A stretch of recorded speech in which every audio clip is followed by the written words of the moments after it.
One moment you're unsure whether the next row should be knit or purl. The next, you can look at your project and know just what to do. In this video, I'll show you how to create the smooth knit fabric you see on sweaters, scarves, and many handmade projects. You'll also learn how to recognize which stitch to create on your current row.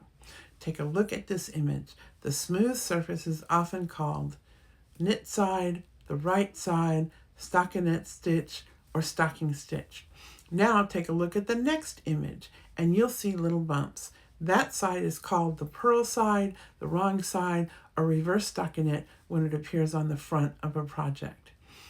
Both sides come from the same piece of knitting. Once you can recognize them, your stitches begin guiding your next step instead of leaving you guessing. Hi, I'm Karina with Stitch and Yarn Circle, making learning to knit and crochet simple and fun. Stay with me as I switch to the hand cam to show you how to create this fabric and know which stitch to do when you return to your project. Welcome to the hand cam, and I'm going to be showing you how to read the stitches on stockinette. This is called stockinette, and this is called reverse stockinette, because this is showing on the front side or the right side. We can tell this is the right side because the tail that you started with when you cast on is on the right side. So what I want to show you is how to read your stitches, because it's very important so that when you put your work down and you're working in stockinette stitch, you can just pick it up and get moving. So I'm going to use this trusty pointer, it's also called a knitting needle, and I'm going to show you how the stitches look, and also you'll see on the screen there's a graphic that outlines the V shape. So right here, that's one V. You go over, here's the line of stitches right here. So this is one stitch, this is another stitch. You see this line right here. This is another stitch, so this is the V right here. So you can see this is the V, and that shows that it is the stockinette stitch knit side or right side. Now these are the purl stitches, and they're also called purl bumps. You'll notice that they go in like half circles. This is the top half of a circle, and this is the bottom half of a circle. This is the top half of the circle and the bottom half of the circle. So that's the reverse stockinette, or the wrong side, or the purl side. And you can see they're just bumps. So here's one bump, here's another bump, here's another bump. If you go on the bottom side, here's a bump, and here's a bump. So I just wanted to show you how to read your stitches so that when you get started on a stockinette project, you'll be able to know right when you pick it up which side you're on. Okay, so now I'm going to show you a couple rows done in stockinette. Okay, so I'm going to be using circular needles. As you can see, there's a wire in between and two tips. You can also use wooden or straight needles to do this project. So I knit continental style, so I'm going to be doing that right now, and I'm just going to knit across one row, because if you look at this, the next row I'm going to be doing, the working yarn is coming off the left needle, and you can see on the front here, here's your little V stitches. So that's the row I'm going to be knitting, and I'm just going to knit. Like I said, I knit continental style, so I'm just going to knit across this row, and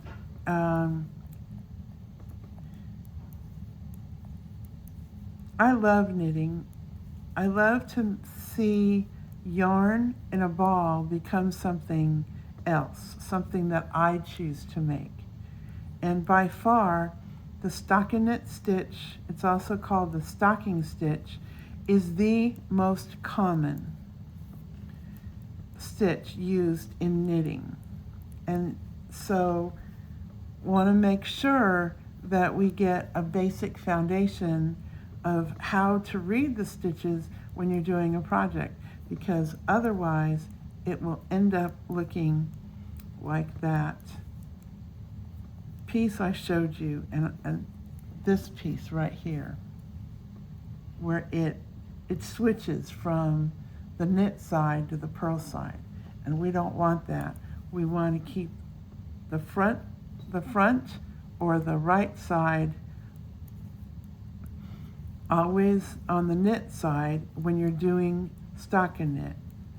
So let me get to the end, and then I'm going to turn and I'm going to do a purl row.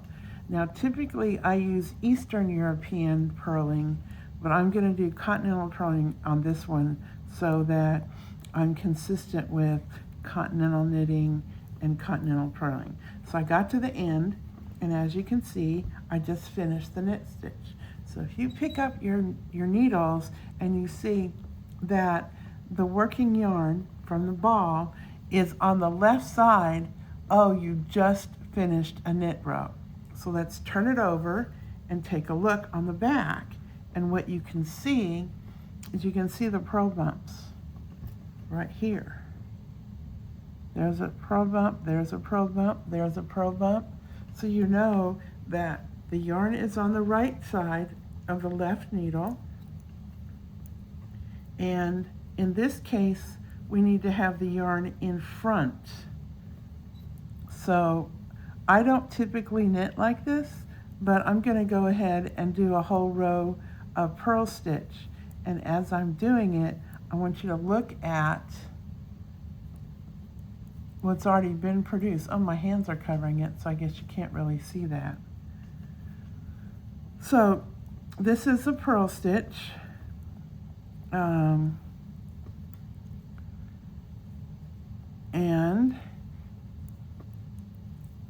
we want to do one row of knit and one row of purl.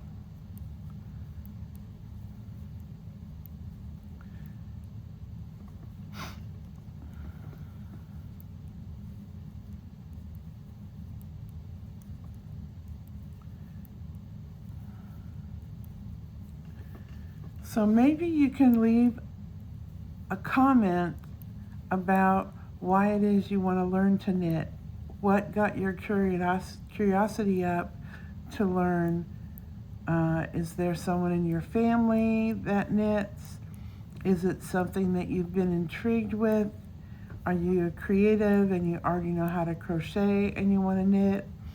Do you sew or paint or make things and you want to make something with your hands? Please leave those comments in the under this video. And also, if you happen to be an experienced knitter and you land upon this video, if you could leave some words of encouragement for beginners, that would really help them. Thank you so much in advance. So now I get to the end, and I put it down. Now I've left it down, I put it in my bag, I come back, and I don't know where I'm going to start. So again, I'm going to look at where the working yarn comes from. And the working yarn is coming from the left. So that means I need to turn it over. Okay, and when I turn it over, I see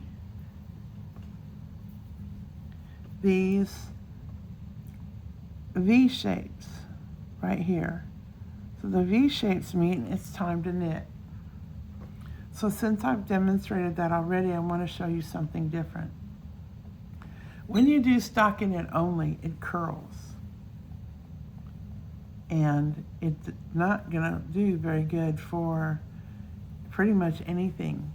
You can leave it just like that if you're making pieces of a sweater and you're going to sew the ends. But basically, you can't use this because it curls up. So the solution to that is to do a border. I typically like to do 5 rows of garter stitch, which is knit every row for the beginning. Oh, I have this upside down, and how I know is that the tail, or where I started, is right here on the right. And then I do 5 stitches of knit on both sides, and then I do, if I'm making a swatch, I want to make sure that I have 20 stitches in the center so that I can get the gauge, the number of stitches per inch, the number of rows per inch, to see if it matches the pattern. And then I do 5 stitches on the end. On the front row, on the right side, I knit all the way across. When I turn it over, now I get to knit 5 stitches and purl 20 stitches and then knit 5 stitches. So let's see what that looks like. This isn't curling because it's on the needles, but you can see also on the bottom how it kind of curls up a little bit. It doesn't really lay flat. So that would be okay again if you're sewing it in. And typically when you make a sweater, at the top you're going to have ribbing, and I'll discuss ribbing in another video. This could be the top of a shoulder, so you could put 2 shoulders together and sew them, and then you wouldn't have this curling. But if you don't want it to curl and you're having a hard time getting the gauge because it won't lay flat, then here's what you do. And I'm going to have to go through 2 rows again just to kind of show you. But I'm going to knit 5. 1, 2, 3, 4, 5. Okay, well those are the ones that are going to end up being knit on the back or the wrong side. But on the right side of this, you just knit straight across. You don't really have to count. And leave in the comments if you've ever heard of the stockinette stitch or the stocking stitch. And if you have and you've knit them before, did you know how to read your stitches so that you don't end up switching the purl side to the knit side or the knit side to the purl side? I would really like to hear from you in the comments.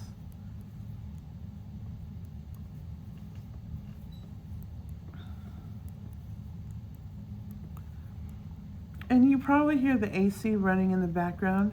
Yep, it's hot in Texas already. So I'm getting close to the end, and I'm going to go ahead and do the next row. Now again, I keep going over this because I want you to see how this works and make sure that there's no confusion. So this is the right side because they're the knit stitches and they have the V's, right? Now, we find the yarn, the working yarn on the end, on the left side, so that means we need to turn it over. And since we're going to be using this sample and making 5 knit stitches on both sides, I'm going to start this process with 5 knit stitches. So let's do 1, 2, 3, 4, 5. Now I bring the yarn in front and I'm going to purl, and this kind of came down to the wrong end, so I'm going to purl now all the way across until I have 5 stitches left. Remember, this isn't how I typically purl, so it goes a little slower, but that's good because you can then see what I'm doing in terms of purling. Now there are many ways to purl, in continental style. This is the way that I do it. And if you feel like you would like to try this and what I'm doing doesn't work for you, I encourage you to look up on YouTube for continental purl stitch, and you will find countless examples of different ways to purl on YouTube. So I'm purling all the way across here, and then I will be stopping when there are 5 stitches left. 2, 4, 5. So I have 2 more that I do.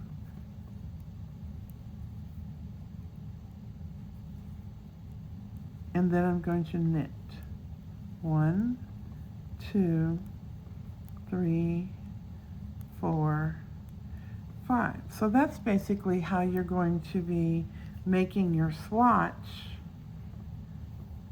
And you can see right here, these are the knit bumps from the other side. These are the knit bumps from the other side. And then on the back, you can see that there are no bumps here because these are all purl stitches. They're all knit stitches, sorry. They're all knit stitches. And then the same thing at this end. You don't see any purl bumps. You see just straight vertical lines, and those are the knit stitches. So that's basically how you do the stockinette stitch. And you have, here's an example again of one that's knit. This is the knit side because you can see there's the V, and there's the V, and there's the V, so you can see that. And then this is the purl side. It's got these bumps. The top half of the circle, the bottom half of the circle. The top half of the circle, the bottom half of the circle. And then if you're going to do a swatch, which means you're going to be testing your gauge for future projects, you need to put knit every stitch on the right side, and then knit 5, purl the stitches across, and the last 5 you knit.